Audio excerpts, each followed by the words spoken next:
These days, there are many different choices for schooling in the US. Independent private, proprietary private, public, for-profit charter, not-for-profit charter, parochial, regional, magnet, voucher programs, and even homeschooling. What do all of these mean? And how do they impact the education your child will receive? Let's start with public schools. These are schools that are funded and managed by the government, usually at a state and town city level. In the US, these schools are mandated to educate all children, regardless of background, capability, income status, and even if the child has a disability or not. These are the majority of schools in the US, and educate the vast majority of school-age children. The teachers are mandated to go through certification and recertification to help increase their effectiveness in educating their students. Public schools are managed by a local management structure, the town, city that they reside in, the state they are in, and to some level the federal government as well. This can make changes to the system sometimes challenging to accomplish. There is still experimentation, just more levels of approval for changes making it more challenging.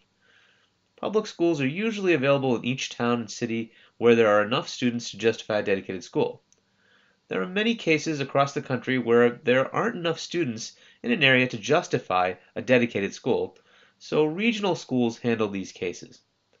Students from neighboring towns will travel to a central location where a school will be built to educate the students in a region.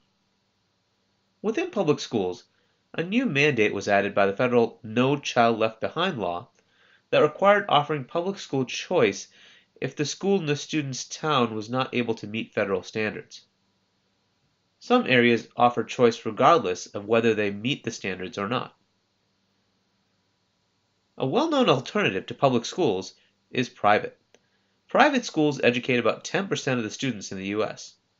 Private schools are broken down into a few categories. When the US first started schooling in the 1600s, the form was parochial private schools. Generally run by religious institutions, these schools teach a normal curriculum with added mandatory religious classes. These are privately funded, but in many cases offer help for students from the funds of the religious institution that runs the school. Parochial schools teach the largest number of students in this segment of private schools.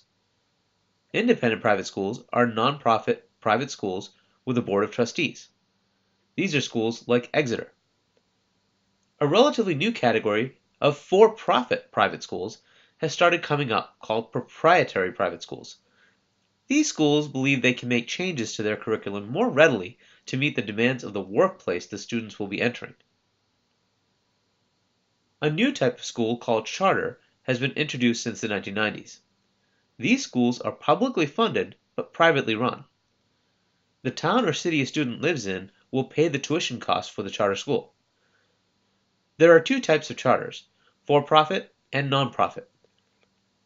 About 5% of students that are publicly funded attend charter schools, though this number is growing as more charter schools are being built. Charters are named based on the way they form, creating a charter with the state they reside in to provide education to the students in that state. The charter is reviewed routinely, and regulation is provided by the state to ensure proper standards are being met and students continue to receive proper education. This is a growing category that is popular amongst students and parents, with many wait lists for students that would prefer to attend charter schools if there are openings in the area. In general, quality of outcomes has been higher with charters than their public equivalents. Within public schools, another option is regional magnet schools, which started in the 1970s. These schools recognize the diversity in student ability and offer schools tailored to specific talents for those students. Say a regional public school that is dedicated to promoting artistic ability, or one dedicated to students who show higher ability in STEM, which is short for science, technology, engineering, and mathematics. Another option is vouchers.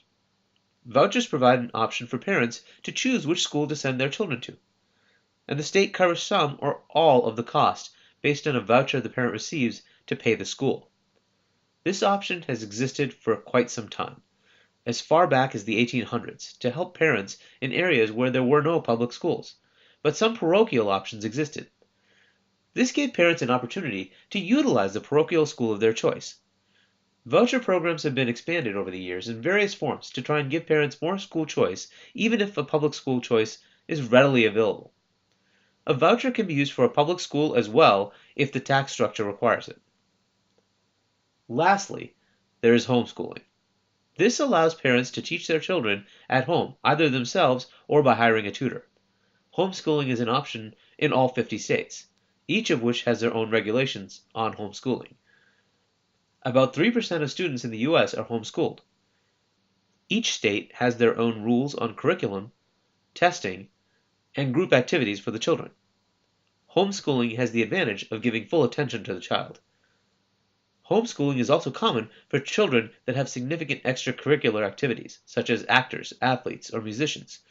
Their day-to-day schedule makes attending school during the day a challenge, so homeschooling is often an option to allow them to pursue their early career. With this many choices, a majority still choose public schools for their children. What will you choose? Please comment on your choices for schooling in the comments section. This is a production of MassReform, a non-profit organization dedicated to educating people about their government. My name is Hargeet Chani. Thanks for listening.